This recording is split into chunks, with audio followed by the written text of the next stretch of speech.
Well, Biden's decision to stop sending bombs and artillery shells to Israel if it invades Rafah has set off a political firestorm in Washington. Paddy Culhane, standing by, as you can see, joins us now from the from the US capital of Washington.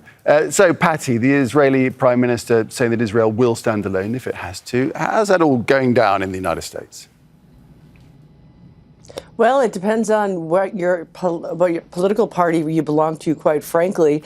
And, this is been going on for months. We do know that the Biden administration has tried to pressure Israel on reducing casualties, try to get more aid in, but they never admitted it publicly. They never talked about what the consequences were going to be. Well, that changed recently. And you saw President Joe Biden come out and say, look, if they do this large-scale invasion, no bombs, no artillery shells, perhaps none of the technologies needed that turns dumb bombs into smart bombs.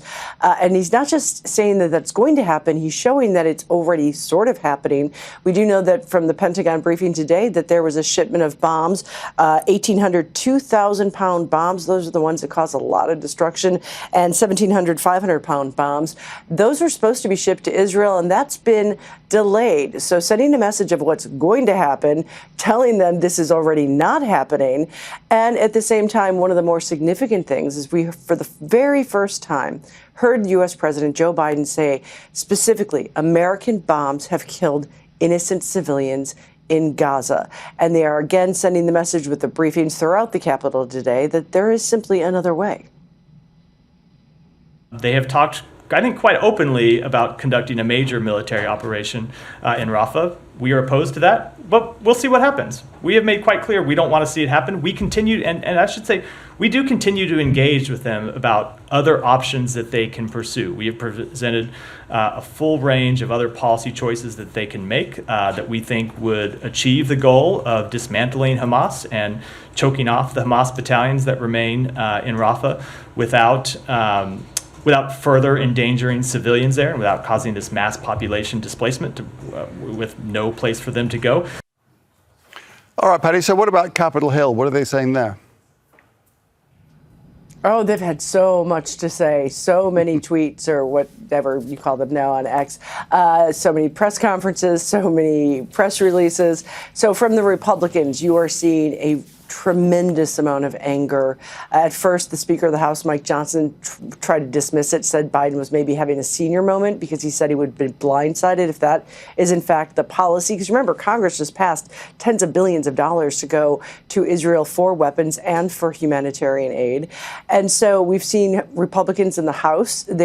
Some are saying that they're going to start crafting articles of impeachment. We saw a U.S. Senator, Republican, say that Biden needs to be impeached. That seems highly unlikely that not sending aid to Israel would reach the level of high crimes and misdemeanors. Some Democrats are also saying that they're concerned by this move, but you're seeing the progressives in the Democratic Party really applauding it, saying this is a necessary first step. They want him to do more because this has become a real political liability with the president in his quest to get a second term among Democrats, especially young Democrats. You've seen what's happening on college campuses all over this country.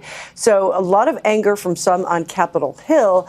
That said, there's not much they can do about it. Under the Constitution, Congress has the power of the purse strings. They said, give Israel this money. It's the Secretary of State decides if they need to give them that money. And it really is up to the president. So he has the authority throughout history to simply say, no, you're not getting these weapons. And there's pretty much nothing Congress can do about it.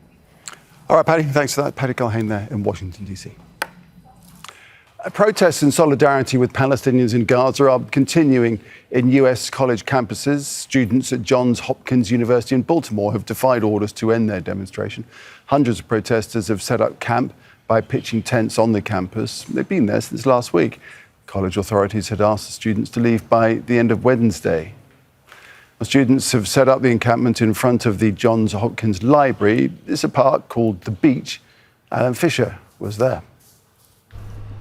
The protest started here last Monday, inspired by other protests that they'd seen around the United States. Johns Hopkins University is one of the most famous in America. It is a very prestigious medical school. And many of the people here have been saying how they feel really sorry for the doctors in Gaza who they're fighting against almost impossible odds to try and treat their patients. Now, this is one of the most famous views of the university, looking back towards the library. And as you can see, the yard here is covered with tents. And in fact, over the last few days, the number of tents has increased. The number of people protesting here has increased. And it's not just students, it's people from the local community as well. Now, they've made demands to the university, including a disinvestment from any connections they have with Israel, and also making sure that the university cuts its military ties as well. They say that that is helping to fuel the Israeli war machine in Gaza. Now, the university has asked people to leave the yard and said that if they don't, then there could be consequences. It could impact their permanent record. It could impact the possibility of graduation. And many people will be graduating from this university in the next few weeks or so. But as you can see, even though a deadline to move has come and gone, people are still here. Now, it's unlikely that the police will move in, because the mayor has said as long as this protest remains peaceful, there is nothing for them to do, because the people here are simply exercising their First Amendment, the right of freedom of speech, and not breaking the law. So for the time being, this encampment stays. Alan Fisher, Al Jazeera, in Baltimore. Make sure to subscribe to our channel to get the latest news from Al Jazeera.